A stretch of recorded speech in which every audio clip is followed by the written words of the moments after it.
किसी ने पूछा था कि क्या जिस प्रकार शरीर बीमार होता है उसी प्रकार मन भी बीमार हो सकता है। मन एक बहुत बड़ी सत्ता है इस दुनिया में।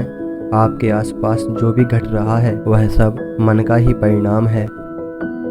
हर किसी के पास अपना एक अलग मन है, हर किसी का एक अलग शरीर है और शरीर को चलाने वाला मन है।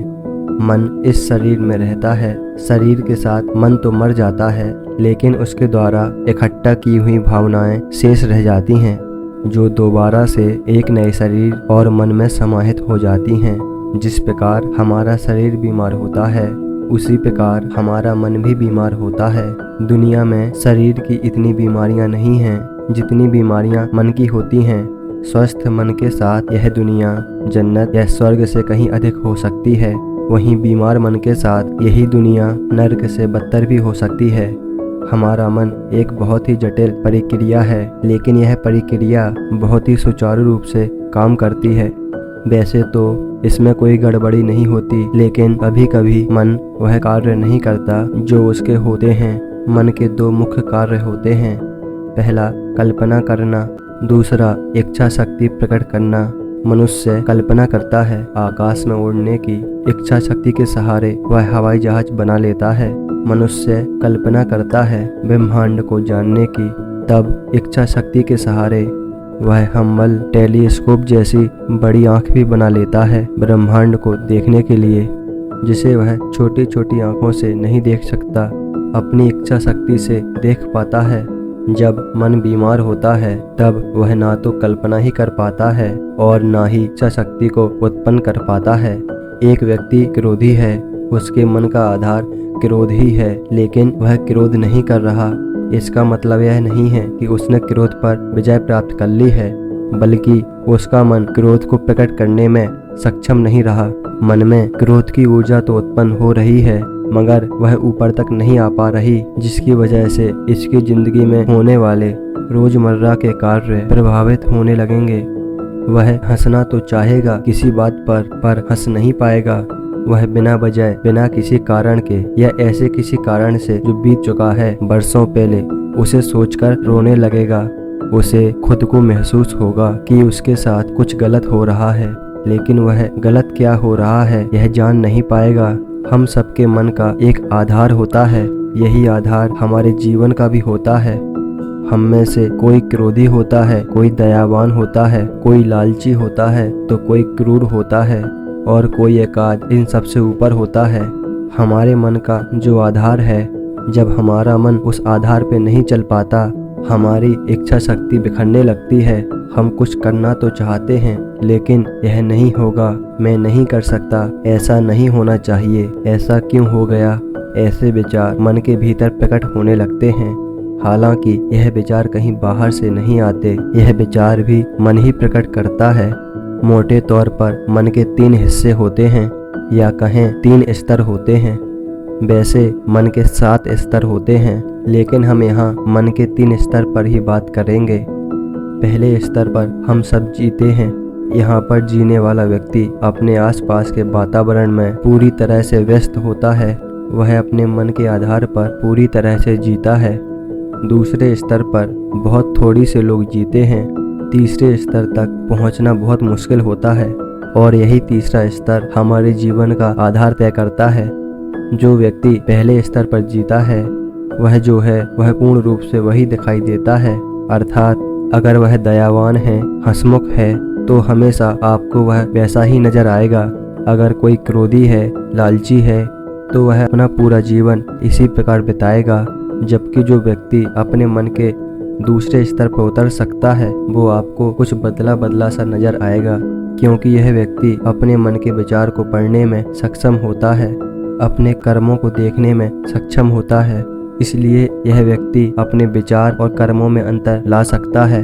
तीसरा स्तर जो मन का होता है, वहाँ पर हमारे द्वारा इकट्ठा किए हुए कर्मों की भावनाओं का भंडार होता है।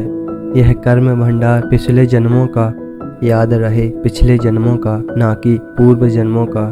पिछले और पूर्व जन्म में अंतर होता है, इसी प्रकार अगले और पुनः जन्म में अंतर होता है। यहाँ पर हम पिछले जन्म की बात कर रहे हैं।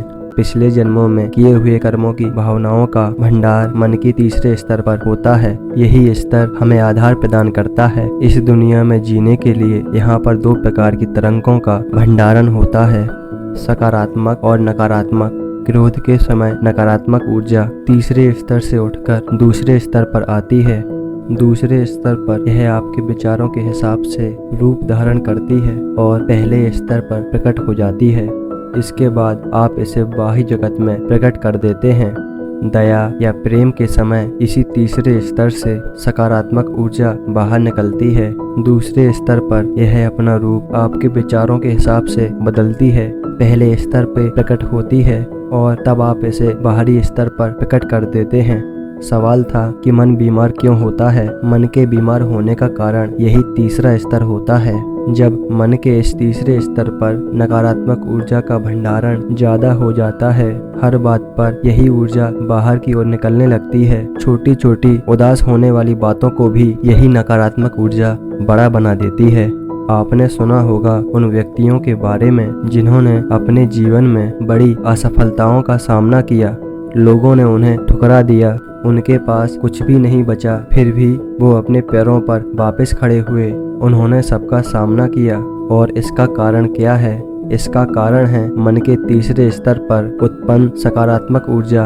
और आपने सुना होगा उन व्यक्तियों के बारे में भी जिन्हें जीवन में सब कुछ मिला, आसानी से मिला, और एक धोखा मिला तो उन्होंने अपना ही साथ छोड़ दिया। और यह हुआ मन के तीसरे स्तर पर बैठी नकारात्मक ऊर्जा की वजह से। मन के दूसरे स्तर पर जो व्यक्ति जीना सीख जाता है, वह व्यक्ति मन के तीसरे स्तर पर उठ रही नकारात्मक ऊर्जा को भी दूसरे स्तर पर रूप लेने से पहले ही उसे सकारात्मक ऊर्जा में परिवर्तित कर सकता है। या अगर वह अभी ऐसा करने में सक्षम नहीं है तो कम से कम वो यह देख सकता है कि वो क्या कदम उठाने वाला है। वह अपने कर्मों को देख सकता है, अपने विचारों को देख सकता है, और इसीलिए उसका मन कभी बीमार नहीं हो सकेगा। जो व्यक्ति मन के पहले ही स्तर पर जीता है, वह भी अपने मन को स्वस्थ कर सकता है। मन को या शरीर को स्वस्थ करने का एक ही तरीका होता है कि हम अपने शरीर को और अपने मन को समय दें, शांति दें, अपनी ओर मुड़ें और ध्यान करें। शरीर अपने आप को स्वस्थ करने में सक्षम है, मन भी अपने आप को स्वस्थ करने में सक्षम है, लेकिन वह समय मांगता है। लेकिन कुछ लोग उसे समय ही नहीं दे पाते और इसका जिम्मेदार भी वह दूसरों को ठहरा देते हैं, जबकि उनके साथ घट रही हर घटना के लिए वह स्वयं जिम्मेदार हैं। इसीलिए अपने कर्मों पर ध्यान दें, सकारात्मक ऊर्जा को इकट्ठा करें। एक ध्यानरत व्यक्ति जब अपने मन के तीसरे स्तर पर आता है, तब वह अपने मन का रूप देखता है।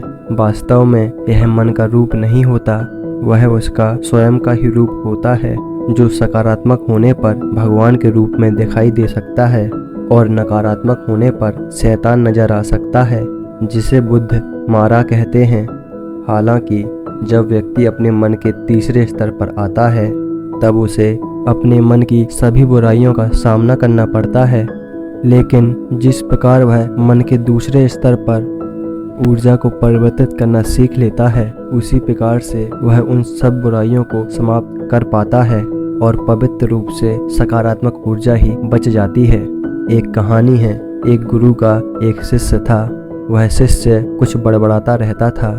एक दिन गुरु ने उससे पूछा, तुम क्या बड़बड़ाते रहते हो?